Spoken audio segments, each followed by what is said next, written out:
What's up, everybody? Welcome to another episode of the Crane Kicks Lex podcast. Tyler here. We got Kyle. We got Dillon. Jessica is MIA for this one, fighting a nasty migraine. It's that time of year. I swear, like this time of year, you're guaranteed to get something like perpetual migraines, sinus infection. It's going to hit you. Load up on the Zyrtec, I guess. So we're going to miss her.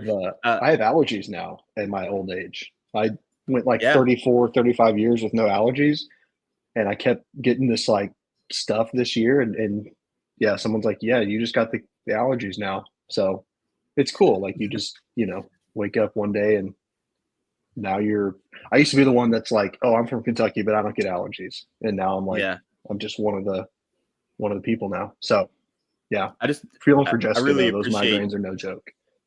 I like how you said the allergies. That's my favorite. I just get them. The allergies. Got Yeah. I don't know what allergies they are. now. Yeah. The pollens. Yeah. They're mysterious. Who knows? I'm not aware of these things that you speak of. Oh, you will be.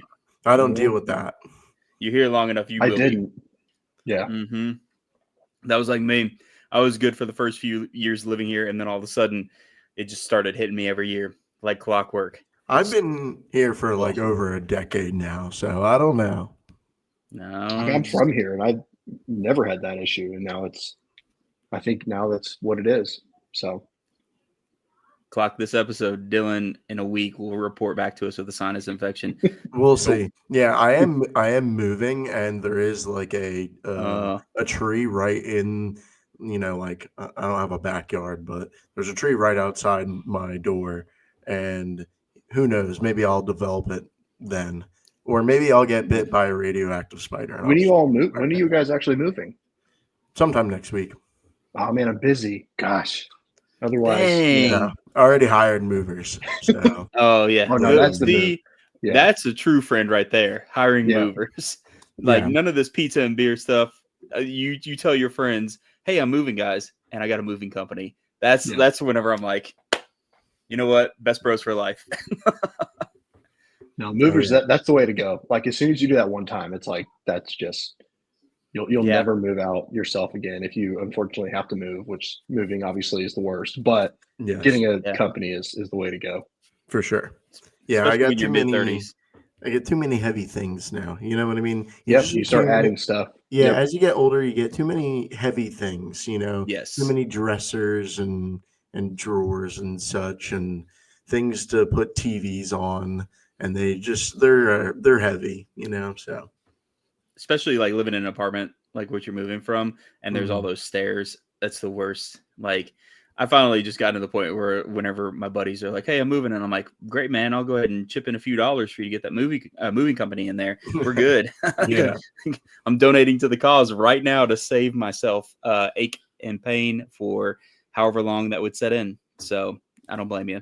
I am concerned about that tree outside of your window, though, man. It's probably like, the sicko meme where the guy's like staring in the window. That's the tree like staring at you as it starts to blossom. It's just biding its time.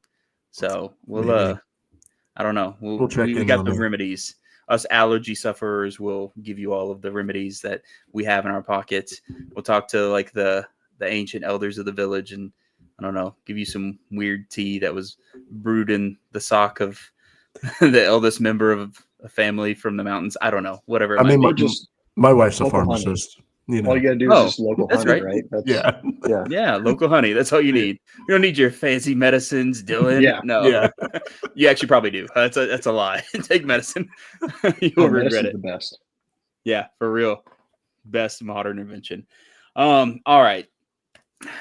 Let's maybe really the migraine was just Jessica thinking about all the things we had to talk about today because it gives me a little bit of a headache thinking about all the sadness that's going to be laced throughout this episode. It's been raining for 84 years in Kentucky. It just hasn't stopped. And I feel like it's some weird allegory for what's happening on the field for us. It's unsettling. It's upsetting. But you know what? Whatever. Let's just get through it. That's what we're here for. We're here for the good and the terrible, terrible bad. And let's start out with USOC, the U.S. Open Cup. I missed this one in real time because I was coaching a game of my own. And then I posted it. I had 73 text messages They when were I all just me. they surprisingly not all just you. It was a lot of people, and some were sympathetic, some were not sympathetic. It's just a variety of things happening, and I'm just like, oh my gosh. And of course, nobody like told me the score, but obviously, what they were saying. I'm like, oh, this is bad. This is gonna be real bad. So I had to watch it after everybody, which I will say, I think watching it after everybody else kind of helped because the flurry of texts from you guys and a few other people, it was just like, what's happening? And I could feel like the anger vibrating through the phone. And then I got to watch it with a little bit of like, okay, I already know the ending. Let's just kind of absorb what this is for what it is. So I don't know. In a way, maybe a little bit of a blessing. But let's kind of just talk about this. So we're going up against Crew 2. In a weird way, it was like destiny because I don't know if I want to say we snubbed them, but it kind of gives the vibe that we snubbed them to go play Messi. We were meant to play them, and then we were like, hey, actually, we got a better date. So sorry. And, maybe they took that a little personally. Maybe we can insert Michael Jordan meme here. And they decided, you know what, we're not going to fool around with this. And they came with their A+ game, or we came with our F- game. I don't really know which, or if it was a mixture of the two, but it was definitely a tough result for us to choke down, especially when you consider the average age. That's what really struck out to me in the broadcast is them talking like the average age. What was it, like 18 point something? Is that I think it was something along there. Like 18.2, I think. yes, they're like, yeah, this 14-year-old's coming off the bench, and I'm like, yeah, and we're down 3. What the heck? So that hurt a little bit. So this match as a whole, it felt like the first half we had that real bad defensive mistake. They scored off of it. Nobody closed down the kid at the top of the box. Just sends it right in. That hurt, but then it seems like we kind of got ourselves together. We held them off. We were kind of trying to find some chances. We were dangerous at points. So it didn't feel like it was a lost cause. Like me watching it back, I kind of just felt like maybe something will happen. But we still didn't feel like as threatening as we had like right out of the gate for the season. And then the second half, it just kind of crumbles. Let's just kind of get some thoughts out here about like what went down with this. So I think like part of the reason we didn't look explosive in the offense was like starting up top, we had Valesky, and he was pretty much invisible, the whole time he was in. And normally we have someone who's more dynamic, like Burke up there, and I know like Rodelio. Yeah. So Yeah. usually one of those guys is, starting something or, looking for the ball. So we didn't really have that going for us. And then I think Caceres has been really sloppy on the ball and, doing a lot of giveaways. Anytime there's been pressure on him, like let's say in a scenario where one of our defenders gives him the ball to move the ball forward, and then defenders from the other team close down on him, he was likely to give the ball back to them and then start a counterattack for the other team. And that was, pretty evident in that game. And then in the last few games, he did that a few times. And so I think that's just like where we really miss Speedy, because Speedy's more buttoned up on that. He doesn't make those mistakes in those tight corners, I think those were things that like really, really stood out to me, personnel wise. But when I'm like, as a whole for the team, they didn't like put in enough effort like they have in other games. I don't know what it was, but it just seemed like nothing really mattered to them. Not saying the game didn't matter, but like they were unfazed is what I mean. There was no like urgency at all. The only person who showed any urgency whatsoever was Goldthorpe. He was the only person the entire game who tried to make things happen. And he's dangerous. And like, I'm not trying to, always bring him up, but I think it was pretty evident. I think a lot of people, in the Discord, when in the game chat, when we were talking about that game, like live as it was happening, a lot of people were saying that. I think Kyle was also texting it in our group chat, Yeah. So yeah, to me it was like to Dillon's point I kept texting like no urgency, and almost like at the beginning it wasn't that worrisome because it felt like, okay, this is just a team that's, they made a big mistake down by a goal and they're professionals, they're going to play it through. And like, so I was actually like in the first half, it really didn't bother me that much, but it's like the closer we got toward the end of the final whistle in the second half, I'm like, it was like the 81st, 82nd, 83rd minute. And it's like, we're walking to corners and we're like walking to get the ball for a throw in. And I'm just like, it was almost like, I don't know if they have a scoreboard in the stadium, but like, do they know how much time is left? Like it was just really frustrating to watch, and the effort, for the first time this season, it felt like the effort wasn't there. It seems like, obviously coming off a loss to, blowing a 2-goal lead in the match before, like it felt like there was at least some effort in some of these matches. This one, it was just like a flatness that I don't know, like what was the cause of it. Goldthorpe had a ton of success, against the right side of the Crew 2 team, but once they scored that initial goal, they packed it in like crazy. You could tell it was like, like they had all 11. It seemed like in the defensive third for just big stretches. Because if you look at the stats, obviously, if you watch the match, Lexington dominated possession, and it was just like, we couldn't really penetrate much into that pack line defense, and so it just became one of those matches where you're kind of like bang your head against the wall, and then it would have maybe been a little bit more effective, I guess, had there been some of the regulars. And I get, like, if you're in these USOC matches, that's why you have to have depth. That's why you have to have these guys. You can't play the same 11 guys every single match. But Valesky was, like Dillon said, was just didn't really have it. I think had like 13 touches, obviously out at halftime. And, some of these other players that were filling in just, they didn't take that opportunity to kind of show what they have. And so obviously wholesale changes at halftime, but it was a little bit too late at that point. And then obviously, a couple of late goals put things to bed, but it was just a disappointing like effort to watch, I guess. It became one of those where you were kind of screaming at the screen, like what are they going through that we don't see? Why are they playing that way? So it was frustrating for sure. And yeah, it was. I think Goldthorpe had a fantastic effort, but otherwise, there's not a lot to write home about.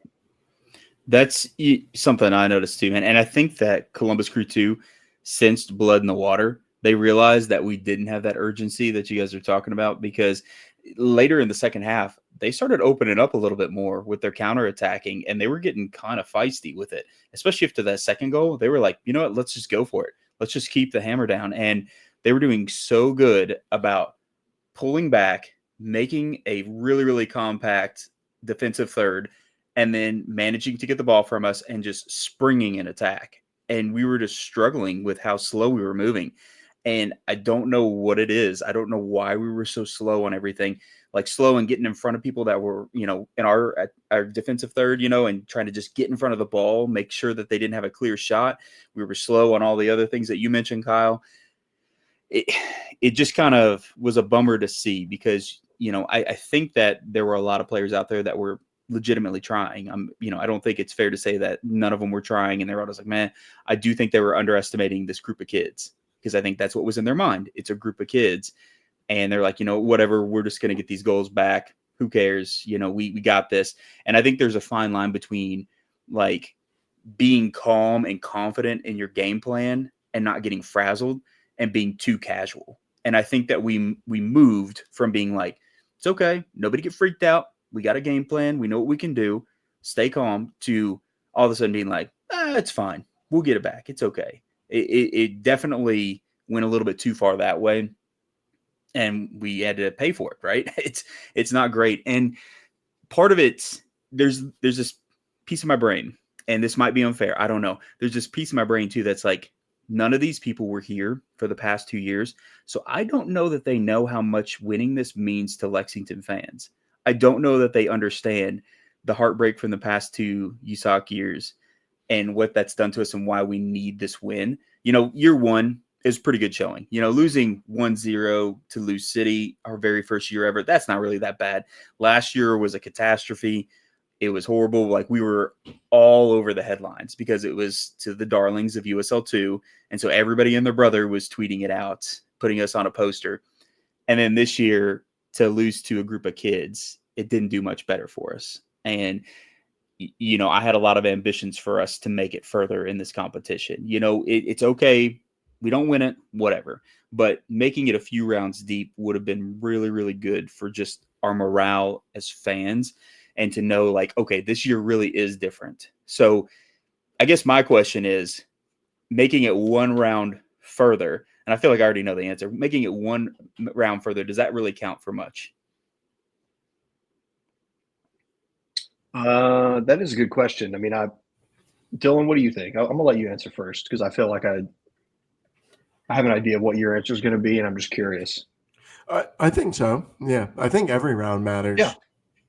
Yeah. Okay. Well, then, yeah, maybe that's not exactly what I was expecting then, but I was going to say the same thing. Like, hey, but after Tyler just let it in, it was like, I felt bad being like, no, actually, I think one round's okay. Obviously if you take it match by match, like, it's a match you should have won. But at the end of the day, I think getting some positive outcome from USOC, taking care of business in the first match at home, that was a really fun night. And I think one step further. So let's try to build on it. Just one more round each year, right? We had one every single year, and we'll eventually get there. Yeah. I do think it counts for something. I think there's something to be said. My biggest issue with where we crashed out in this competition is that we couldn't beat another professional side. Like, we never got to the point to be able to be like, we're beating a pro side now.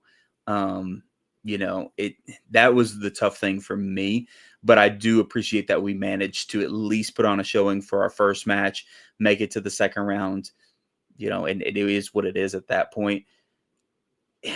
I don't know. I have mixed emotions about the whole thing. I think it's just the scars of USOC past. Thinking about like how we handled this competition, personnel aside, definitely seemed like we were a little casual in that second game about how we approached it.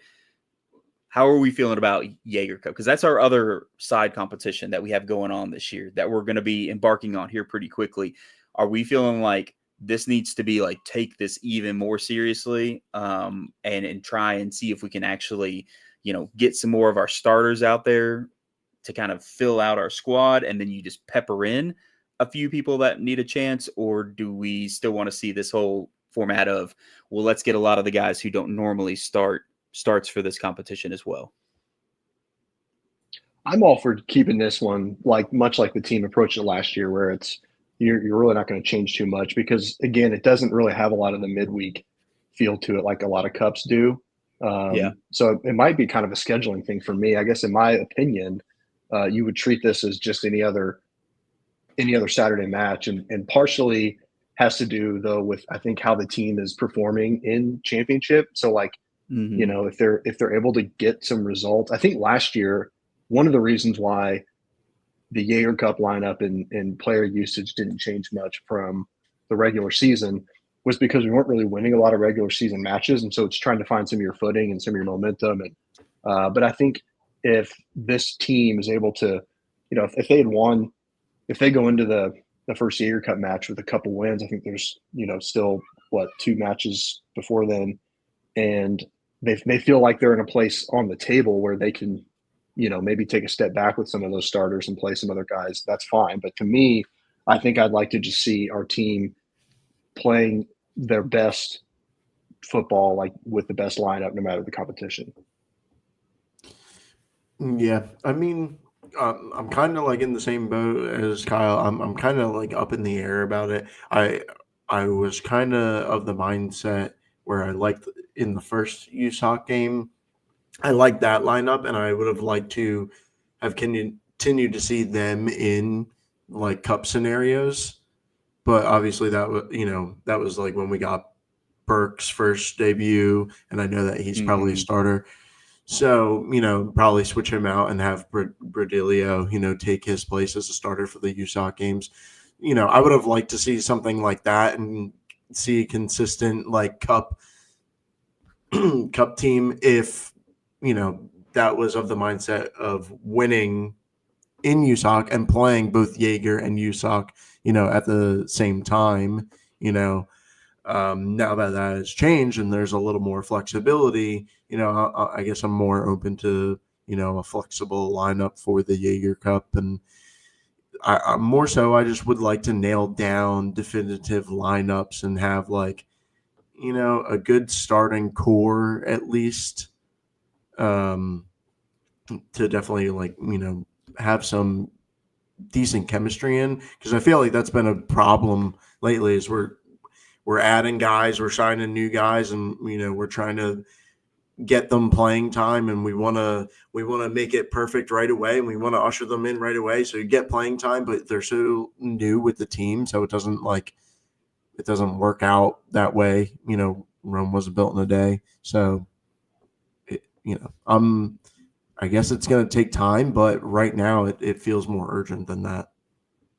Yeah, and to Kyle's point about, this competition's not really the same as the Open Cup where you're going to have these added games kind of peppered in. These are already on the schedule. They're kind of in a regular, cadence as far as when we're going to expect to play people, and it's not really any more congested for it. So you have the ability to throw your starters out there and it not really be that big of a deal versus being like, hey, starters played Saturday, but Tuesday night we got another game coming up. We got to roll. So let's kind of rotate this out. That being said, I don't hate the idea of using Jaeger Cup to maybe cycle one or two players into the starting lineup just to kind of experiment a little bit. I don't think that hurts too much. And, we'll kind of get into this a little bit later on who I think should be cycled in. But I think that you have a little bit of wiggle room with it being an outside competition to have that be your playground to be like, all right, I've been wondering how this would work if I had this player here, but league play kind of stresses me out to do that. So let's see what happens here with this competition. Because with Jaeger Cup, you still have like that crazy scenario of you just have to be the highest goal scorer in your group and you can keep moving on. So you do have a little bit more breathing room in that competition versus just straight knockouts like what you're doing in Open Cup. So I think I would like to see primarily starting lineup, but no more than like one or two people switched out if we decided to experiment. I think any more than that, we're playing a little bit with fire. And I think every trophy that we can win this year will do us a ton of good as a fan base. It's tough out there, thinking about the things we've missed out on in the past. And we're a young club. It's not like we've had decades of, we've never won a trophy. We're not Tottenham out here. So it's nice to think that we have at least that cushion of, it's only been, 2.5 years. We'll get it together. But I think early success with just all the factors at play would be really, really great to have. So I don't know. We'll see what's going down with the Jaeger Cup as far as what Boss feels in that regard. And there's still some players that we've not really seen much of that I'm just really curious about. Xavier Zingue, Jacob Green. I'd really like to see a lot of these players that we brought in. Dillon, Borchak, he's not played. So it's just like getting Milo some of hasn't these. played. Yeah. Milo, Yeah. I don't even know how you say his name. I feel like Milo. we do have like a handful of guys where it's like, we kind of get excited about preseason, then it's like you just haven't seen them. Daniel Wu hasn't really played either. It's like guys like that. Green's Green, gotten a little bit of time. Yeah. And I get like they announce these signings sometimes like not in the same order that they're signed, but it's like it's always it's just a little alarming. I think not alarming. I don't know if that's the right word, but like when you sign someone and then like 2 days later you see him in like the 18, and you're like, but you've had a guy for 2 months, Yeah. and haven't even seen his name anywhere on the sheet. So it's just, I don't know. To me, it's always been like a little bit like what maybe the plan for them all along was just to come in and be kind of that practice type player, but I don't know. It's always strange to be like, oh, this guy, I'm surprised they even got the name on his jersey. He just got here. So it's just, Well, and even thinking about that, prime example is, this is nothing against Caceres. Like, I like his game, but I feel like he's a little raw for the championship. He just came straight out of college, and then we have all these Yes. guys on the bench that have been playing in the championship, but then we're slotting him in. And I know some of it's just like what positions they can play. I totally get that. And he's not the only one. There are some other players that it's like, whoa, they're getting a look over that person. And, in training, things happen. Players show out. Some players don't. You got to go with your best mix of players that you've established and you feel like kind of has the vibe and can carry out what you're trying to get them to carry out. But yeah, it is a question mark you always have in your head. It's like, well, what is the role of these players that we brought in, and kind of why have they slid off into the sunset? You can even say that, for the couple of returners that we still have on roster, like Yannick.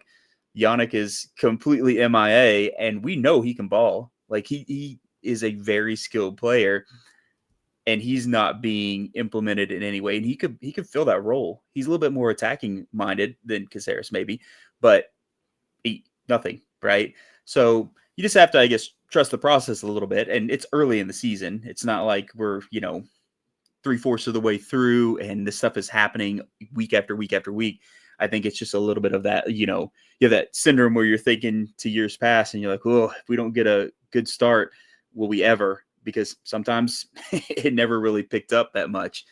So like, I don't know, maybe if we kind of like transition into league play here too, because you can kind of ride the same wave. We had that tough loss against San Antonio that Kyle already mentioned, where we were up 2, and then they scored 3 unanswered goals on us, which, first off, the reffing in that one was horrendous. That was so bad. I don't know. I literally saw Marcus Epps down in their box, and one of their players put their foot out in front of him, tripped the man, and he had the ball in his possession when it happened, and we got called for a foul. So anyway, that's the type of stuff that was going on there. So we have that, which kind of gave us hope, but then stole it away. You put it in like the USOC match in between that, plus the most recent one where we traveled to El Paso. We end up getting bullied there. I just don't know. It doesn't feel to me like the same team that we started with. And that's a weird thing to happen this early. I feel like we kind of came out of the gates and it was like, okay, yeah, I like what I'm seeing. We have a plan. We're playing a very particular way. We're carrying that out. And then all of a sudden, we have the whole situation with San Antonio, and it flips a little bit. And at first you're like, okay, well, with the Open Cup, maybe that's just because of all the rotation. But then we go to El Paso and you see the same stuff you saw in the Open Cup game with our regular starters. You even have Speedy back in the mix. And then you're like, wait a second, there's more to it than just personnel on the field. So what is the common denominator there?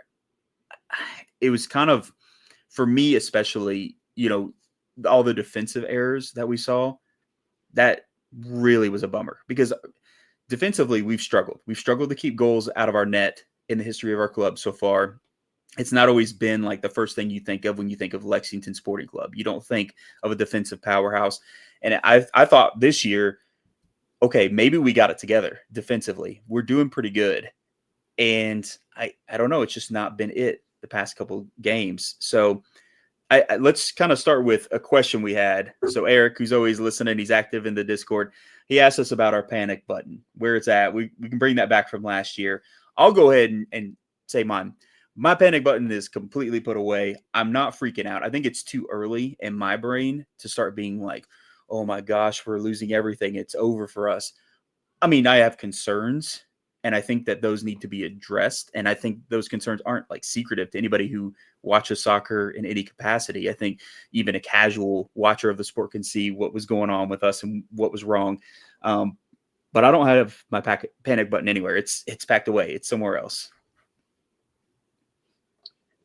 Well, I would say that to me, the panic button, like it's in the house, like somewhere, you know what I mean? Like it's in a drawer that I know exactly where it is. Like it's plugged in and charged up. Like I don't have to, go rooting around for batteries or anything. Like I know exactly where it needs to be if I need it. And I would say that like part of that is just the PTSD of being a fan of this club for a couple, like 2.5 years. Like I think if you look at the standings and you're like, okay, you're 4 matches in to the championship. And again, USOC is one thing and those count as well. But like, I mean, almost half the league is around like the 5, 6, 7 point area. Like there's a big log jam on both East and Western Conference of like teams that are kind of in our same, region of in terms of points. So like in reality, four matches into a long season, the panic button shouldn't be anywhere nearby. But just because it's like it's almost like a here we go again type of thing.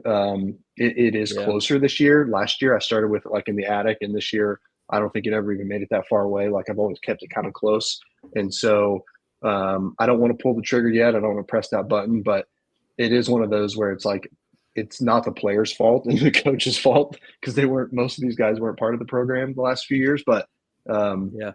it is a little bit of that like, oh no, it's all too familiar, I guess would be the way to put it. But like you said, Tyler, it's still early. There are signs of like, being ahead in some of these matches, like whether it was the San Antonio match or what was it, Orange County, like Yeah.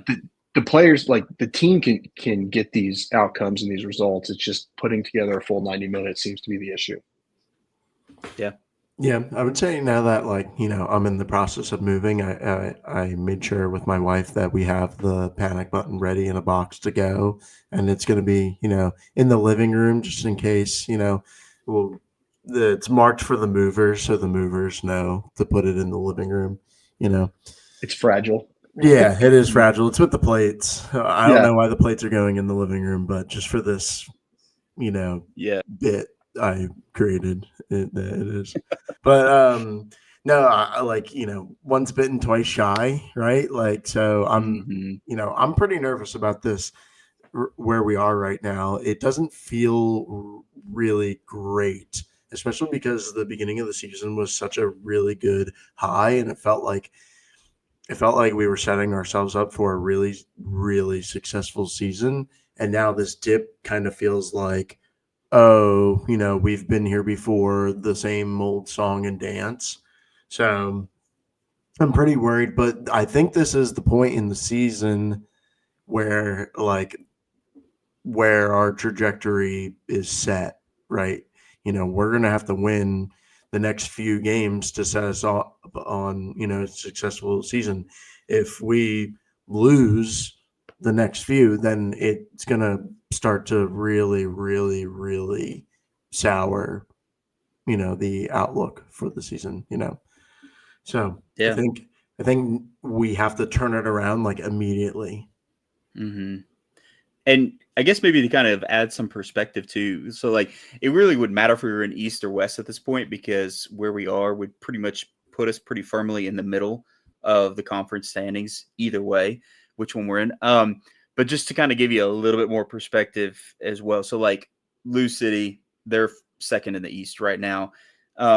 It's kind of one of those frustrating points when you see like and start comparing stats. You can drive yourself crazy doing this type of stuff. One thing that I just thought was kind of interesting is we actually are tied with them for the 6th most goals in the entire league.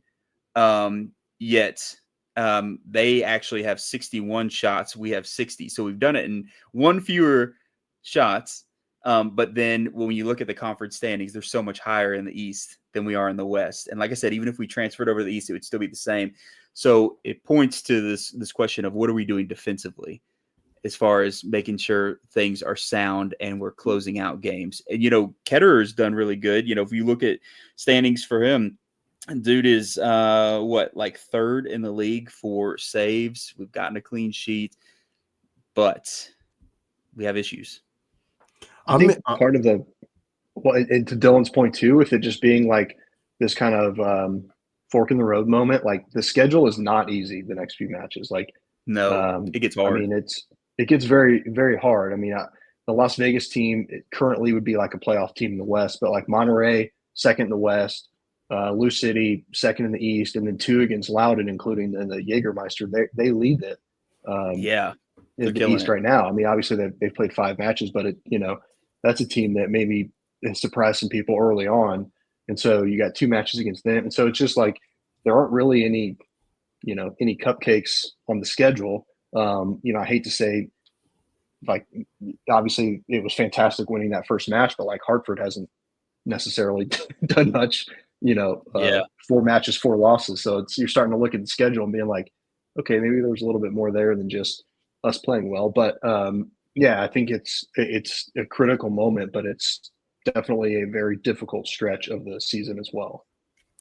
The reason why I'm saying like this is such a pivotal moment and like this is a fork in the road is like I know that there are a lot of games left and we're only 4 in the season, but every game matters so much and Yep. every point matters. Like even one, instead of 0 matters so much in the long term. So it's really important to close games out and at least earn points. And like especially at home. And that's one thing that like is just so important. Just like getting those points. And if we're winning too, we gotta lock it up. Yeah. We can't allow a team to come from behind and No. take that from us. And Oh, like, and another thing is I know Ketterer has been doing very well. I am interested to see Brooks in a league game scenario. I would like to see maybe Jaeger Cup. yeah, for sure. Yeah. For sure. But I would like to see like I've sometimes I feel like the goals have been on the defense, letting in scenarios, but I also would like to see what would happen if Brooks was in there, just like devil's Mhm. advocate kind of thing, let me see Yeah. it. I mean, that's fair. I think we all want to see what each of these players has to offer. So I think that's really fair to say, because that's the only way like the true sum of your parts, right? It's just I agree with you guys. Every point counts. And honestly, I'm kind of tired of like the weird coach speak where like I've heard too many coaches being like, just got to get hot at the right time. That's all that matters. And it's like, I feel like the only coaches who say that are coaches that are in a losing streak. And it's like, I just don't even want to like hear that anymore. I just want us to be like, you know what? Let's stay hot all the time. Let's be the hot boys. You know what I mean? Like just none of this, like, we're warming up. We'll get there, up. Never mind. The temperature drops some. I want us That like was a the finely tuned working Gordon Ramsay oven. I want us holding heat and, serving up some delicious, delicious wins. None of this. that was our alternate option for the podcast name, the Hot Boys. But good thing we Hot didn't do boys. that, obviously. But Yeah, yeah, we added, yeah. Yeah, we could have. Well, we could be the episode name, Hot Boys. Hot Boys. Jessica's not here. Yeah, Tyler, so to your point, it's so hard to build that well-oiled machine when we have a rotating cast of players every single year. It's hard to have that like institutionalized, like this is how we play and this yeah, is where you fit in the system. yeah, We don't have a well-oiled machine if we don't have the correct people running it all the time. If you keep having to train people on the machine, it's not going to be well-oiled. You're going to have some mess ups. There's going to be some limbs missing from someone getting caught, And yeah. now Kyle has 3 fingers. Way to go, Tyler. Whoa, dang! There we go. 3 Yeah. points. I get it. 3 points, Kyle. I see what you did. Okay, so we've kind of hinted at this because I think you guys have brought it up a little bit, but we had another question. This is kind of a combo from Eric. We're combining Tim's question into this because he wanted a starting 11, but I think it's a little bit easier to just say who we think we'd like to see more of. And we can say who we'd switch them out with, but I mean, just in general, I guess let's kind of stick to who is it that we think could maybe help us close these things out or might add that extra spark that isn't necessarily starting or hasn't gotten a lot of minutes, that we personally are like, all right, that's the person that I got a funny feeling maybe they can do it. Well, I mean, I'll go first. We've obviously talked about Elliot Goldthorpe quite a bit. He's one that I would absolutely put in the starting lineup. I don't. I think it was really neat having him off the bench the first few matches as like that spark, but it seems like now we're really leaning on him more than ever before. And so I would absolutely move him into the starting lineup and have Rodriguez be that kind of spark off the bench up top and have that versatility to be able to play in the striker position or on a wing. But I would absolutely say of the players, especially that have gotten plenty of minutes. I mean, I think Goldthorpe's appeared in all of our matches, but I would absolutely make him at least a starter. Good shout. Yeah, it's hard because people have been shuffling and people have been moving positions too. So, like, Firmino has played on the right and stuff, and he's also played in the center. And I really liked how he plays more in the center, and I feel like we scored very well with him in the center. Especially in the game against San Antonio. He played pretty well there. I know that game went pretty south, but beside the point. So, yeah, Goldthorpe. We've spoken about him so many times. I think Rodriguez is good enough to be a starter. Like, I'm very high on him. I think especially if we were to put Goldthorpe as a starter, having Brodilio together with him, they're just they work well together. I've said it so many times that it's almost a moot point because they're just too good. Yeah. I mean, I'm not going to switch it up too much here. It's got to be Goldthorpe. And I would probably take it one of two ways if we did that. If we started Goldthorpe, made him like the guy in the starting 11 out there on that left wing, I would like to either see him on the wing and Brodilio up as striker, and then we bring Corey Burke on as like a super sub, or the reverse of that. Corey Burke's the starter, and then Brodilio is coming on as the super sub. I kind of like Brodilio in the pocket because if we're going to have like a true super sub, I think he's that guy because not only can he effectively play the wing, but he can effectively play striker, and he offers a completely different style than Corey does. My assessment here isn't necessarily in like disrespect to Brodilio. It's more like out of respect because I feel like he could truly be like that ace that comes on later if we decide like, okay, maybe something's not working. But Goldthorpe, every time he's out there on the field, we've got chances coming. Like the dude's tearing it up. I feel like he just has a really great sense for the game. He gets those crosses where they need to be. He knows when to take space versus lay off a pass. I just think that he's a game changer. So in my mind, he deserves to get that call up to the starting 11 and not just in cup play, not just like Jaeger Cup or whatever. It needs to be like league play. I don't know if you have another player on the team that's earned it more than he has that hasn't been a consistent starter. So the best players always reveal themselves, right? And because this is a new team, we're starting to like see who the best players on our team are. And right now, I think a lot of people can agree that Goldthorpe and Sargent are probably some of our best players, and we would like to have them always on the field. Yeah. We have some guys that are just lights out with that stuff. I mean, good shout for Sargent. Sargent is just. We've said it before. I hope Houston never watches our matches and they have no idea what's happening and they don't have the sense to recall him, or we have the sense to be like, all this cash that we're constantly flashing, here you go, have it, because we want him forever. He's irreplaceable in my brain. Like, he's just so good, very dynamic, and he's great at tracking back, great at getting involved in the attack. It's perfection. So consensus, go team. Wonder Twin Powers, Activator, Triplet, whatever. You know what I mean. I think this next match, it's going to be maybe, I don't want to jinx this, maybe the more attainable of the next stretch of matches to see if we can get things right. It's going to be at home. Las Vegas is coming off of a win, but they're not necessarily like as scary in my brain as the other teams that we have on the slate. That's not to say they can't beat us, right? They could turn up and then we have a couple fumbles like we've had in the past couple games, but I feel like this is a good opportunity to get right before we enter into a really tough stretch. If we don't get right in this match, then I think that we're going to have an even tougher time bringing it back in, getting it back together, and finding our footing throughout the rest of those matches. So I'm interested to see what changes we either have tactically or personnel wise. I don't know that there's a ton of changes personnel wise that I feel like we could really shout out. I mean, there are people out there, but I think a lot of who we've been seeing is kind of like the core, minus maybe like Goldthorpe, right? But I think we need to change something up. Maybe just stronger pep talks. I don't know what it is, like track back, get in front of the ball. Like, that's all we need. I'm looking forward to a win to set things right, though. I don't want to draw out of this next one. This next one, I want like a definitive win to make me feel like, okay, all right, we can adjust. We can adjust. Because that's what's really important to me right now is seeing that we're not going to just do the same thing and hope that it gets better. I want to see that we're actually making progress.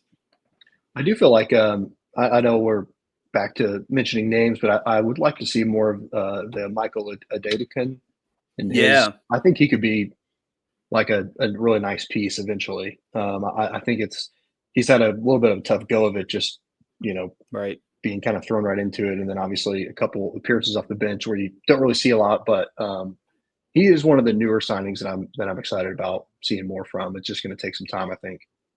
But yeah, Saturday is definitely an achievable match to get all 3 points because, as I mentioned earlier, it's kind of a tough stretch of the season. Agreed, 100%. All right, we're gonna say good vibes for this one. It's gonna happen. I'm manifesting it.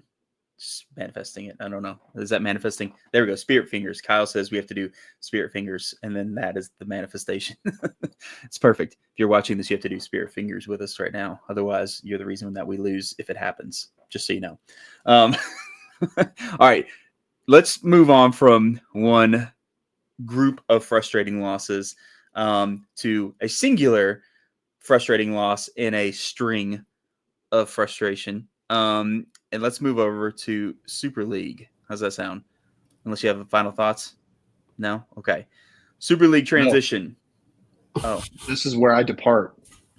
Kyle is departing. But you guys have fun chatting. I know it's not going to be fun chatting, but that's why you're departing. You're full of the sadness. Departing.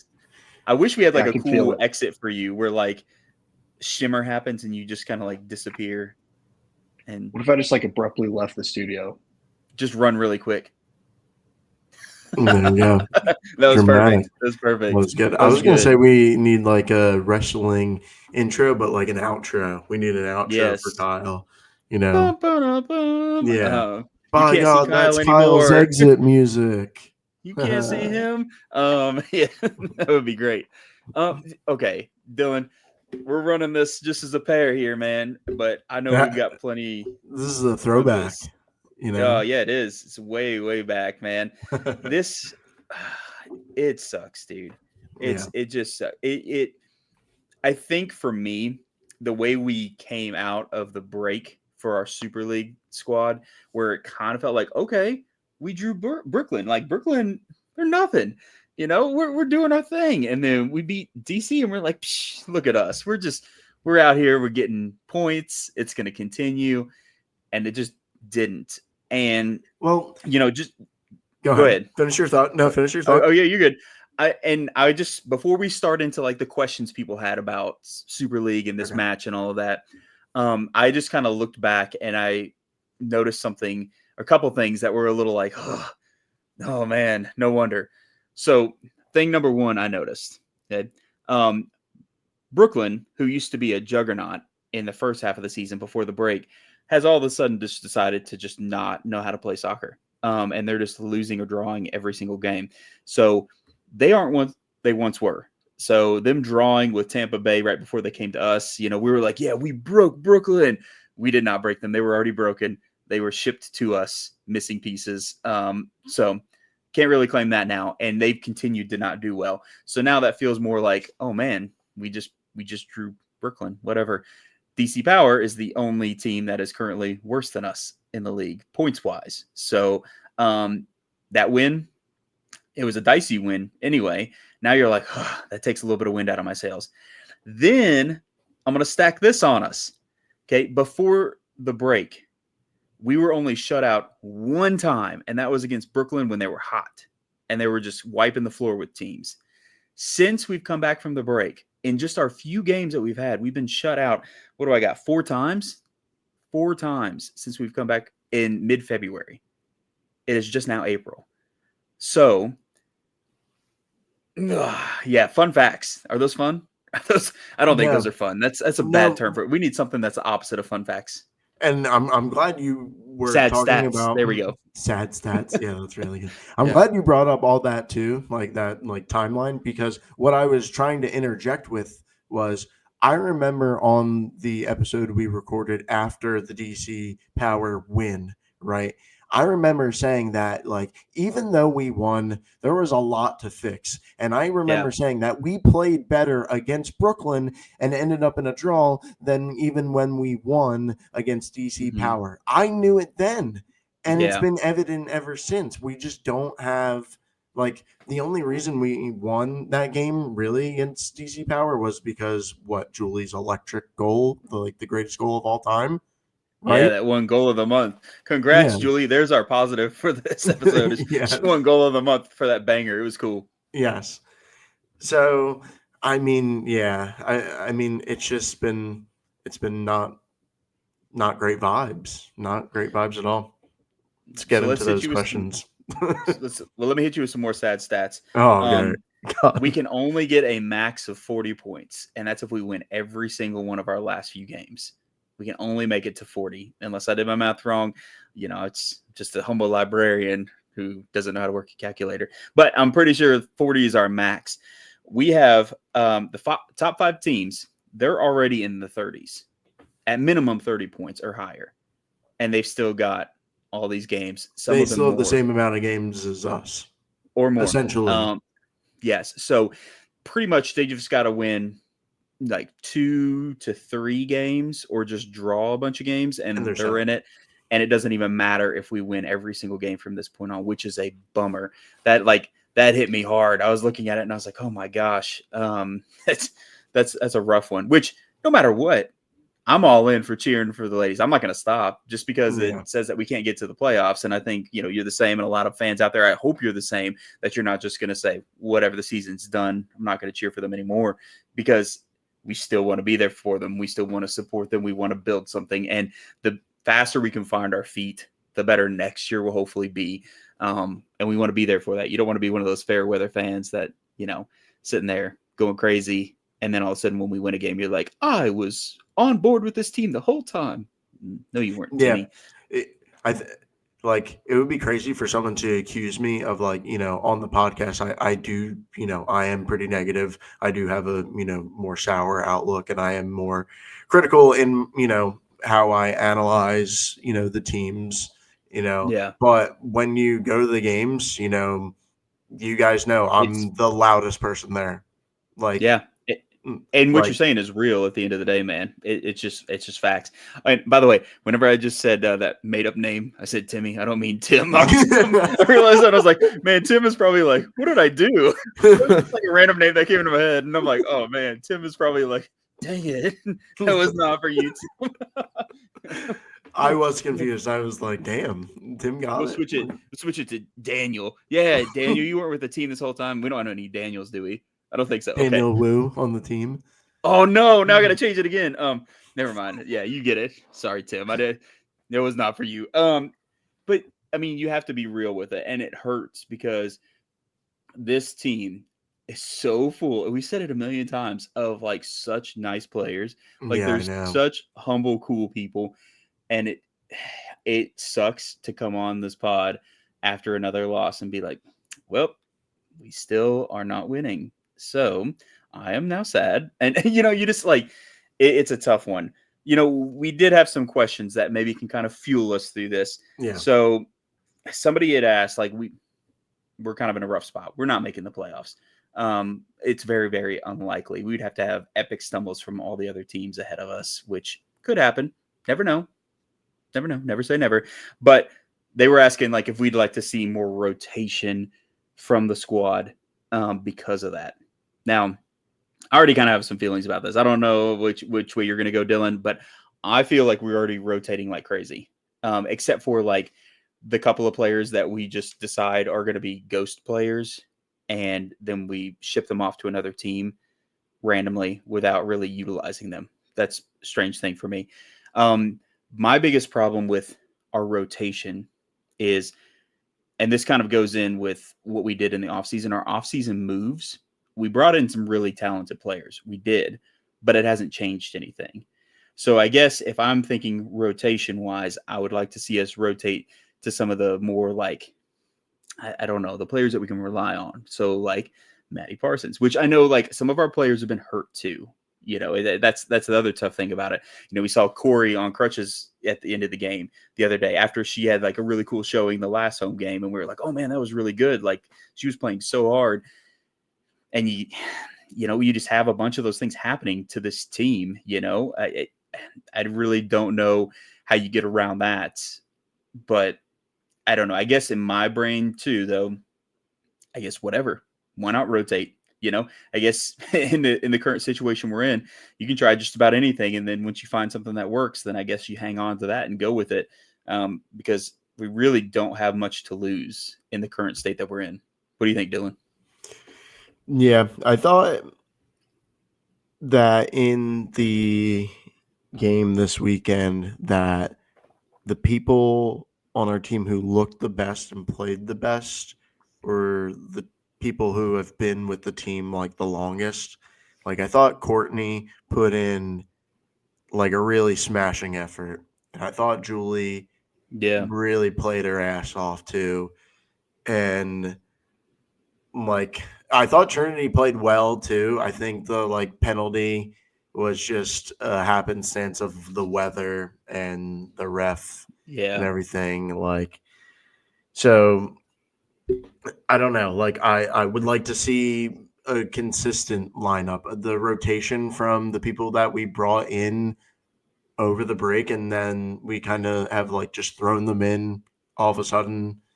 They haven't spent that much time with us, and now they're playing professional games, right away.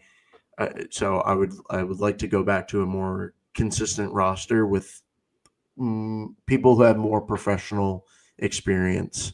That's what I think.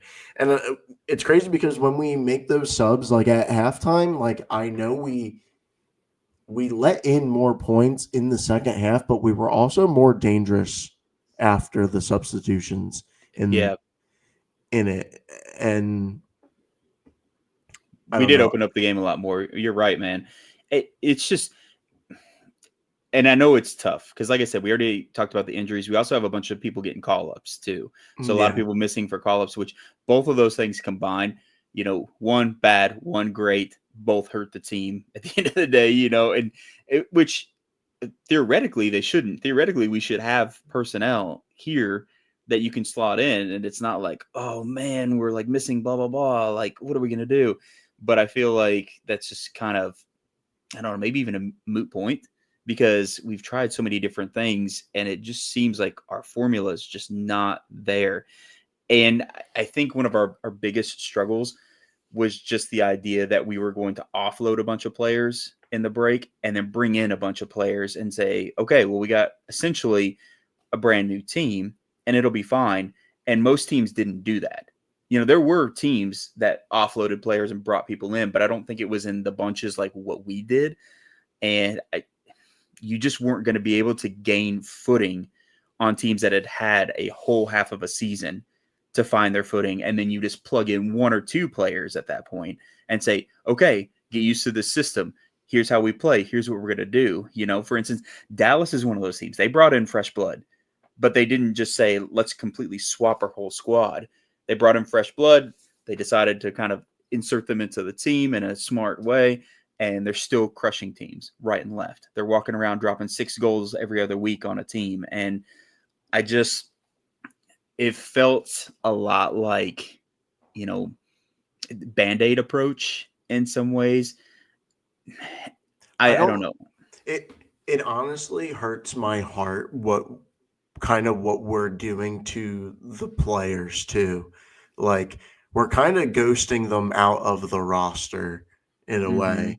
And it hurts to see like those people who, I feel like we were really excited about in the fall and then we didn't really like see them, like Madeline Holm.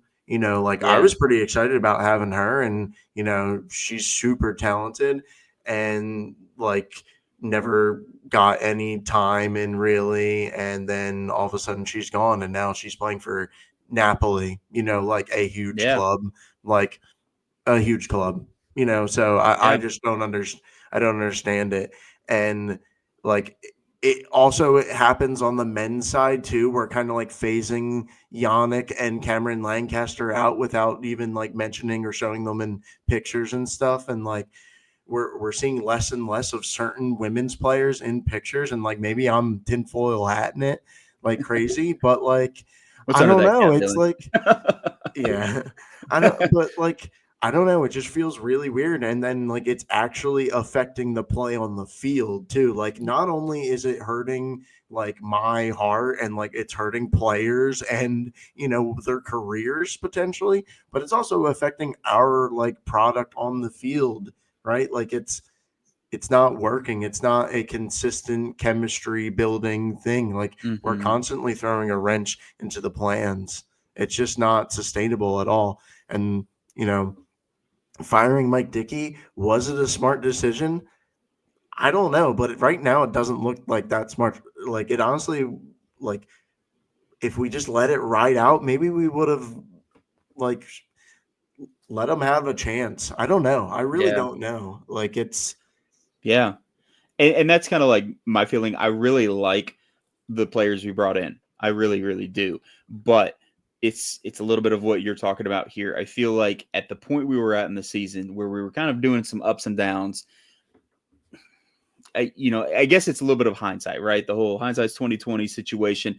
I'm sure in the club's brain, it was like, all right, fresh blood, let's go. We're gonna turn this thing around. We're gonna salvage the season. It's great, but that's not really what's happening right now. And I guess looking back, I'm like, man, I kind of wish we had just let that chemistry stay and just see what we could do, and then reevaluate at the end of the season and go from there. And I don't know, because it's so hard to bring in so many people, and then you have all these players that had developed these relationships with these players. And I get they're professionals; they know the state of the game and the state of just working in the sports industry. That people are going to leave, they're going to come and go. Not much you can really do about it.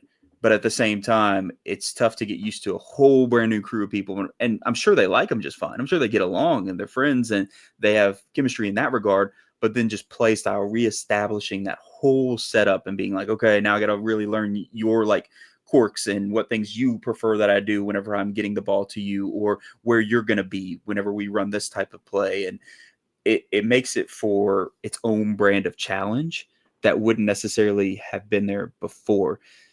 I don't know. So like somebody had asked us like who, kind of similar to the men, who we would like to see more of. Like who do we think, like if we could just get this person out on the field, do we think that things would maybe morph for us? I mean, do I have to like sell a kidney? I mean, Uh, am I like do I like I don't even have to say her name. Like yeah, it's pretty yeah, evident like I'll bite my arm off. Like I don't know what you want from me. She's got to yeah, play. She has to yeah, play. She has to start. And yeah, like to the point of do we play our starters, kind of going back to the last question, right? I think if we want to build something for the future and, have a team for next year who we want to be successful, we should be playing people who we want to have next season and like build that core. And I think that has to start with Maddie. Like I literally yeah, think that has to start with her. And I think she has to be on the field. yeah. Like I'll stop saying her because everyone knows that I'm a fan of her. Like everyone knows. But it's fair though, because I mean, you see all the fellow fans too. Like I see Yeah. it. Everybody is like, "What is the deal? Why is she being iced out?" And I know we can say all day, super sub," but there's more. Don't There's got to be more. don't Like, put her face on posters if she's not going to be a starter. I'm yes, dead ass serious about that. it's just hard still to say. Yeah, she doesn't need to start whenever there's a ton of evidence to the contrary at this point. So it goes beyond fandom, like obviously you're a huge fan of her. We're all huge fans of her, but it's because she is a great player. Like I feel like she's one of those players that whenever she joined the team, all these outlets were being like, I don't know. She's coming out of nowhere. Who knows what's going to happen? And then she showed out, and not every game goes perfect and she's not scoring every single game, but no player is, right? And I think that she adds another element that we have to start with, not wait for. We can't just be like, well, let's see what happens in the second half. Like, she deserves the start to try and get that stuff rolling. And then if we need to make changes, whatever, I can accept that. But it's hard to see. Another person that I'd really like to see more of is Autumn Weeks. Oh I yeah. think she is such an incredibly hard worker. Not that the other players aren't, but Autumn is like, she just goes insane on that field. And Uh, she'll play any position you ask of her. yes. And, even when a game's not going great, she keeps her head in the game. And she's somebody that I feel, haven't seen a lot of compared to the amount of effort that she puts in for us. So I'd like to see a little bit more of her and, plug and play wherever you want. Midfield, defense, whatever. I just think that she's one of those players that maybe has earned that opportunity to kind of make some more appearances for us. And I'd like to see a little bit more of her. No, I'm a huge fan of Autumn as well. She has been really good, and she's been, I've sung her praises on multiple episodes. She's been very plug and play and, Mm-hmm. successful at each position. I thought she's done really well at the left back position. Yeah, And I thought she also did really well as an attacking midfielder when she played underneath Maddie, like the that was two cool to totally see. different positions. But I think she Yeah. like did very well in both, in both of those slots. And like you said, her work rate is just like through the roof. She's incredibly hardworking. She goes after everything, not intimidated at all. I absolutely love her game. Another person, I really liked Lopez, from Yeah. the game. I thought she was really like you could see her talent and Mm-hmm. why they, what they saw in her, in the game on Sunday, excuse me. Like I think that she was really quick on it. I thought she, was able to attack the ball very fast, had a lot of pace, and I thought that she was really dangerous too. I thought like the defense had to be aware of her at all times because she could Yeah. have gone off at any minute. We were sending some errant balls out her way, and she was running and giving the defenders a run for their money. Like, so I would definitely like to see more of her, in I don't know, super sub or let her start a few Yeah. games, like and if she's going to be a striker, I think Maddie can also play, attacking, mid as well. She's been very versatile. I didn't love seeing her on the right wing. I think Maddie's more Yeah. better centralized, but I do think she still created some dangerous crosses. And, anytime they were sending the ball up her way on the line, she was running forward with it and was trying to make something happen. So, I got one last one too. I agree with yep. you on those points, man. Mary Kate Loper, formerly McGuire. Yeah. Jersey still says McGuire, but handles have changed to Loper. So Mary Kate, I really like it when she's out on the field. I think Me she's a fierce too. competitor, and I think that we've had some attacking success with her. Um, I feel with all of these changes that have been occurring with our attack, I think that it was kind of like this mindset of go into the second half and let's see if we can shore up the defense and figure that out so we stop leaking goals, which fair because we absolutely leak too many goals. That's an undisputed fact. We're getting scored on more than anybody. Um, at the same time, I feel like we've sacrificed a little bit of what we have to offer on the attack. We've kind of pulled our own teeth out. And here we are just not scoring goals. And I mean, sure, you can pull off a draw with a great defense, but you're not going to pull off a win if you don't have a great attack. And I feel like here we are, and we just don't have our teeth. So I'd really love to see us kind of lean back into some of the stuff that made us successful attacking wise and kind of find a nice happy medium where we can do both and not sacrifice one for the other and just kind of keep playing back and forth with that. We need to find that happy medium. And I think that's where coaching comes into play. We need to have, a good system, a good vision in play for us to be able to say like, okay, we can effectively do both of these things. Because right now we're proving that we can't. It's either one or the other. and Yeah. it's a bummer to see because we have such talent that I think really could show out. It's just something is holding us back. Something is not right. In in the case of, last game, it kind of felt like despite the penalty, the first half, was an even battle, right? Like you felt that way, Yeah, right? yeah, it felt good. And I feel like we need to score goals in order to let our defense off the hook, to Yeah. let the air out a little bit, right? If we Hmm. score, then we, can, you know, have that release of like, oh, okay, we can get the ball in the net. And then that shores up the defense a little bit and that shores up the offense a little bit. Yeah. So the offense has to start clicking, or if the defense is getting pressured all day, eventually something's going to break. And Yeah. that's just been what's happening. You're right, and I'm glad you brought that up, man, because I think some people will look at this game holistically and be like, "Well, that was a bad game." The first half wasn't that bad. Like that PK was both players sliding for the ball on a wet surface, and there was a little bit of a collision. Whatever you want to take it for, If it right? wasn't It raining, is that what it wouldn't is. have been called. I don't think it would have. Yeah, I don't think it would have been such a collision as they both were sliding for the ball. I don't think it was ill intent in any way, shape, or form. So if that's the only way we got scored on, you look at all of the pieces against the team we were against and the weather and all that stuff included. I think it was a good first half from us. And I agree with you. Once we got scored on, I think we needed to kind of open it up a little bit because you don't play to just be like, well, let's see if we can keep them from scoring another one. And then it'll only be 1-0 whenever the game's over. It's like at that point, just go, especially in our position in the league. Like with our position in the league, you just got to go. You just got to Yeah, what say, do we have to let's lose? go.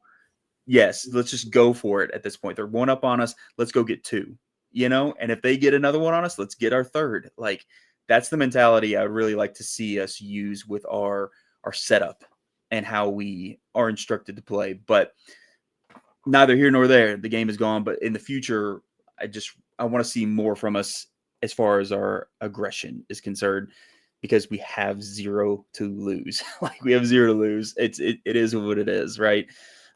So somebody had kind of followed up. They wanted like specific feedback from us, what we thought about the state of goalkeeping. So the person who had asked this, they said, hey, we've let in a lot of goals this year. Like, do we think any of our keepers are on the hot seat because of that? That's a tough one because I think that minimizing that and just saying it's all our goalkeepers isn't quite fair with what's happened. If you watch everything that's occurred with each of these goals throughout the season, I think you can really truly say, well, there are 11 defenders on the field. You know what I mean? There's that whole saying, it's not all the keeper. And I think that is very much the case with our team. Like you have to say, well, there are 11 defenders on the field, and it's not only been our keepers. Our keepers have been put in some pretty precarious situations. So to just say, like, they're for sure on the hot seat because we got scored on a lot, I don't know. I mean, at the end of the season, there are going to be questions asked. There are going to be people sitting at a table, and those people are going to have a list of names, and they're going to decide who they want to keep and who they don't. And, unfortunately, goals against weighs heavy on those decisions when you're looking at keepers. I like our keepers. I like Sarah Cox. I think she's really aggressive. And I think that she makes some pretty phenomenal saves. There have been some games that haven't been that great, but that's just the nature of the beast, right? You could say that for any one of our players on the field. There have been games for everybody that have not been that great at some point. So, hot seat, I don't know. I do anticipate that we'll see some turnover. I think we'll see turnover at every single position. After the season we're having, it'd be silly to say that we're not going to. And as much as I love all these players and I really enjoy interacting with them, and I think they're great people, and I think they're here for the right reason, and I think they really do want to win for us. It's a sport where you got to win. Yeah, I agree with you. Like I think Sarah Cox is a really, really good keeper. And, when we look at if we're just looking right now, we're not looking at the whole picture, right? Yeah. And, she's been very good this whole season. And, we can look at all the crazy saves she's done and, how revered she is, for fans of the club. I think a lot of people really like her. I think a lot of the mistakes that she has made that have led to goals, there's been quite a few of those. I think that just was a result of lack of chemistry with the back line. The back line has changed so much and there's not been any consistency. So when that communication's not there and she doesn't know exactly who she's passing to every time and she's not comfortable with who's getting the ball and, they know where, like, she knows what foot Maddie Perez wants the ball at, right? But when Maddie Perez isn't there, then it's hard to remember. And when you got Sydney and then Shin and then Trinity, there's a lot of different people getting thrown into the mix. It makes it harder for keepers to maintain all that, right? And that's where those silly mistakes come in, and we've had quite a few of those silly mistakes. So I think, like Tyler said, if we're just looking at that, it's not the whole picture. Yeah. I mean, it's always the same song and dance. It is like Lexington Sporting Club to be like, we need to get it together defensively, right? And at this point, it's kind of in our DNA that we are not known for like being defensive powerhouses across the board. I think that that's something that we as a club need to look to the future when we're doing our scouting and be like, okay, how do we assess this in a different way to make sure that we have the pieces that are going to fit together, not just go out and say, well, this person had the best stats for distribution and this person had the best stats for clearances. Like, we need to really look at, all right, who is going to slot in, work really well together and make something cohesive. But, we'll figure it out. We'll figure it out. But I think, as much as I hate to say it, I know that the person that asked this question was like, which goalkeeper's on the hot seat? I think everybody on the team is on the hot seat. Yeah. Even the people that I don't think deserve to be on the hot seat. I agree. Just seeing what our club did to last year's men's team. Yep. Nobody's safe. And that's a bummer. It's a tough realization. You know what I mean? We could have somebody that would go out there and score 14 more goals before the season's out. And it wouldn't surprise me one bit if the club was like, peace. Thank you for your contributions, but we will be moving on. And, whether you agree with it or not, I just think that's the reality that the club has revealed to us recently. Yeah, it's a player model that I don't really agree with.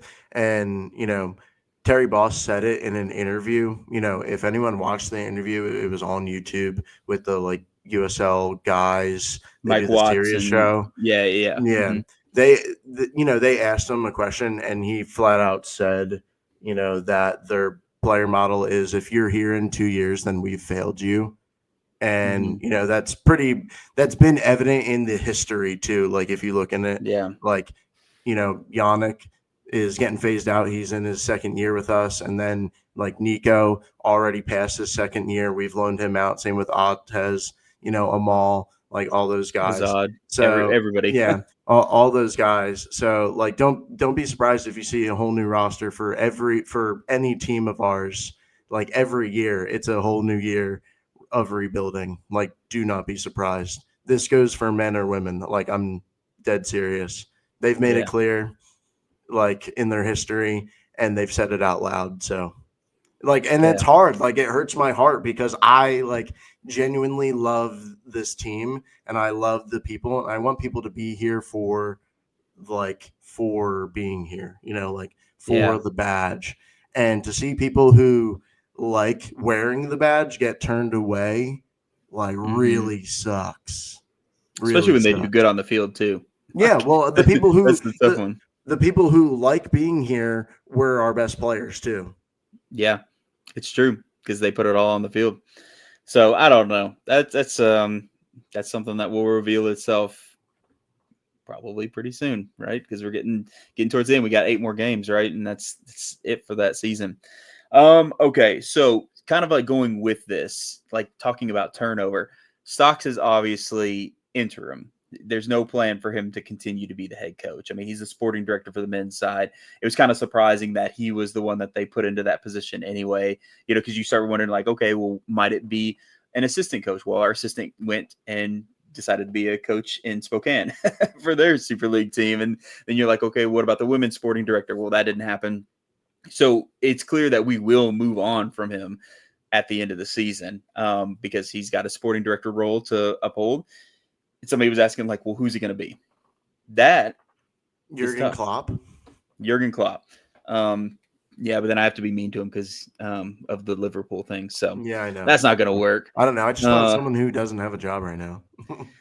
I think that's really the big question: is who's not going to have a job, or who's going to be available, or who might have a job, but we're like, hey, we can lure you away. Like, here's what we have to offer.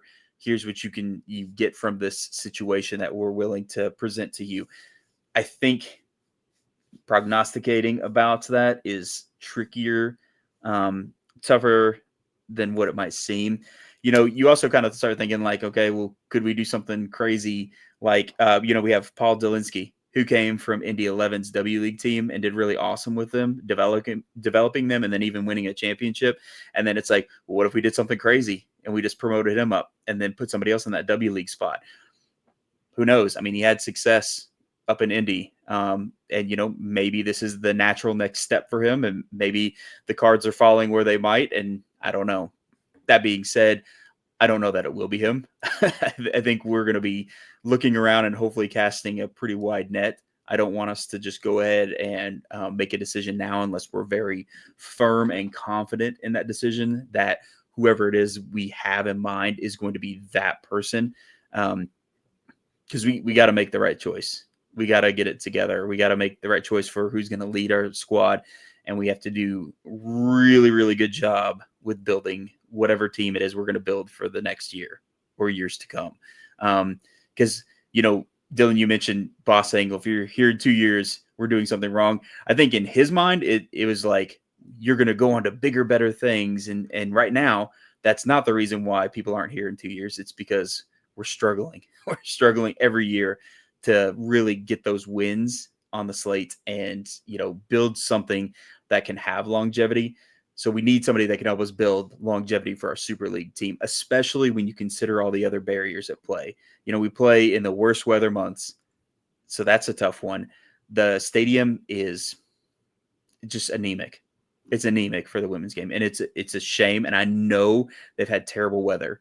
It's just constantly cold and raining sideways most of the time. In fact, we were underneath the overhang for this last game and we walked out of there drenched. It didn't protect us at all. We were just up there for a better view.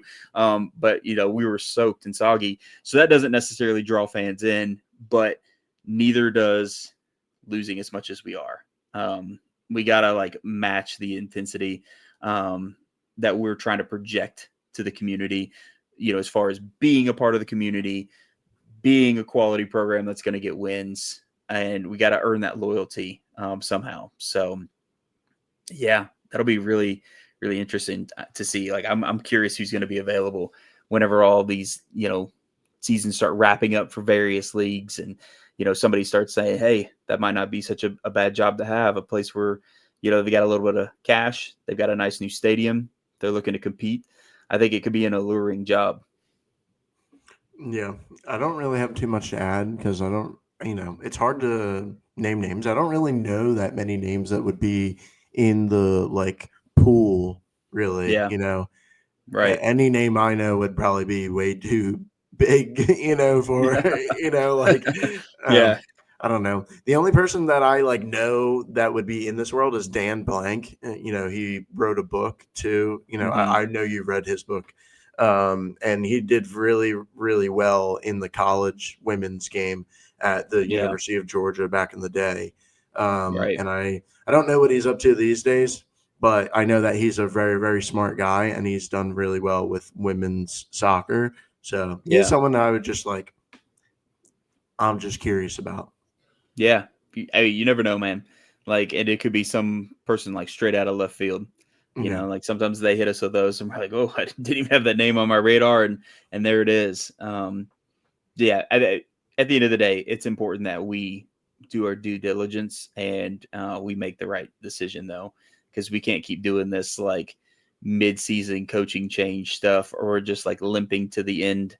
And then we're like, all right, you guys all saw this for the last 4 months that we were going to make this change, but here we are having to make it. So I'd like us to get consistency.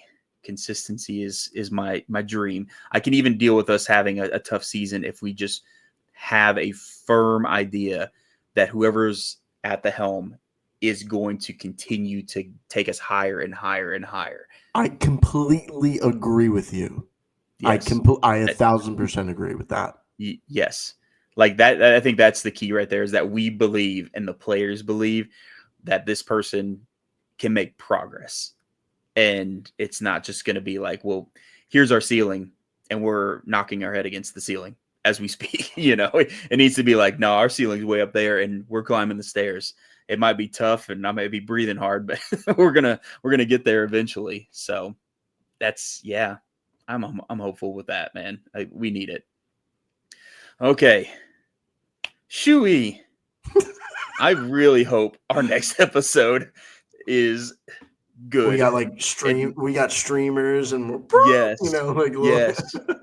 I'm setting off fireworks inside my house. Don't do that. That's dangerous. That was hyperbolic, y'all. Don't be saying, well, Tyler told me to. But I really hope that we have some great things to talk about on this next episode. I want a double win. I want 6 points. That's what I want. I want 6 points so I can feel good and just take a deep breath. Get a six pack.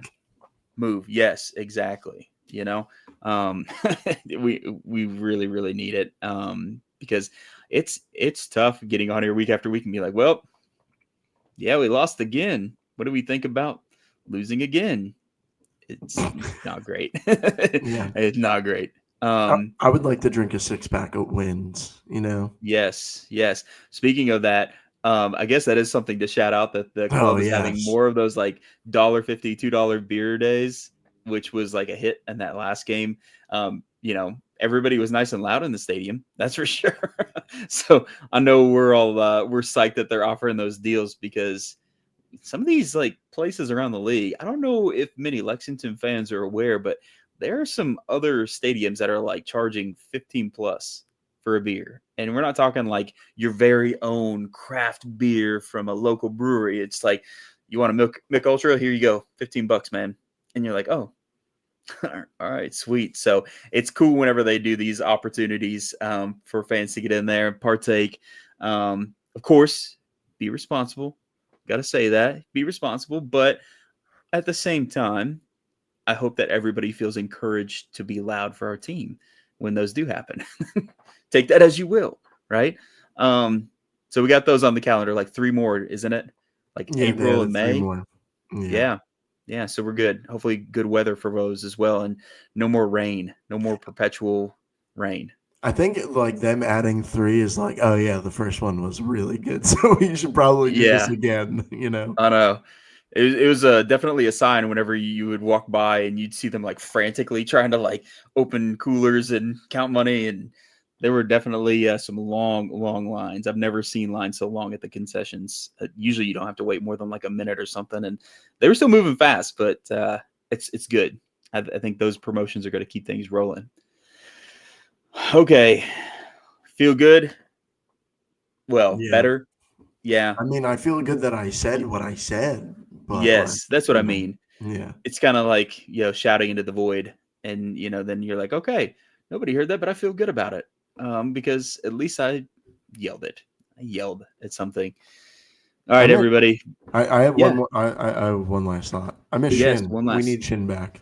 I do miss Shin. Yeah. I'm glad that she's thriving for the national team. Yeah, I love seeing all her international stuff. Like if you follow her on Instagram, I love seeing the images of her. She's playing in like huge arenas with like sold out crowds. Like, it's crazy.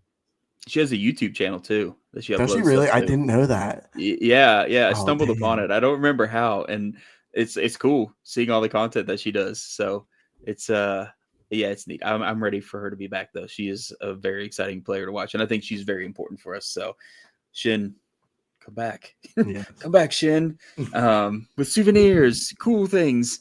Like, there are these cool Korean candies that are plum candies. I had a student bring me one time. They're delicious. I don't remember what they're called. It was like 5 years ago.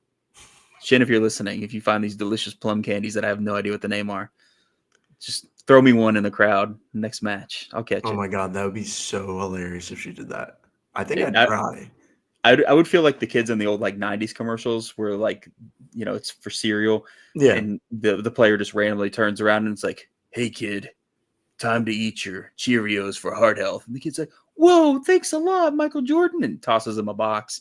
He's like, why do you have a box of this on the court? Just because. Yeah. Yeah. I'm That would with be you. amazing. All right, y'all. Well, vent session, check. Hopefully everybody feels a little bit better and less frustrated. Because if you're agreeing with these things and you feel them in your soul, you can just be in your car listening and screaming them back and be like, I know, right? And get it out of your system. Don't do it in the middle of work or, while you're grocery shopping, being that weirdo with your headphones in. And then you start like screaming like, yeah, why are we playing that player? And the kids are like, what's wrong with that person? Like, just don't look at them. Yeah, the cashier's like, who's Maddie Parsons? Yeah, what are you even talking about right now? Like, she doesn't even work here. So just check your surroundings, but vent nonetheless. I hope everybody comes out to the next few games. Please come out to the women's games. I know I just probably didn't sell it I by saying we don't know. have a chance of making the playoffs, but like they really do care. They tell us like literally themselves. They're like, we're trying so hard and like it feels like such a bummer. You see the like stand so full for the men and for the women. It's like me, Dillon, Jessica, and then a bunch of family members of the players, and that's it. And it's kind of heart wrenching. And maybe if there were people there to cheer them on besides like us few and the Railbirds that managed to show up, maybe they would get some wins because they would have that like energy flowing from us. So come out to games, enjoy them, support them. Things will happen. The sun is already coming out today. That means we're on the right path. It stopped raining, so good omens all around. We're getting some wins. 6 points coming our way. If I'm wrong, see Dillon on $1.50 beer day, and he'll make it up to you. Do me, not. Dillon. see Dillon. I'll give you the section he's sitting in and stuff. Just I'm DM gonna get me. a tattoo of Tyler's Venmo on my leg, and then I'll be like, yeah, I'll just hit my Venmo, and then it'll go right to Tyler. Man, betrayal. That'll be Not just a river diabolical. in Egypt. All right, guys. Until next time, you know what it is. Come on, you greens.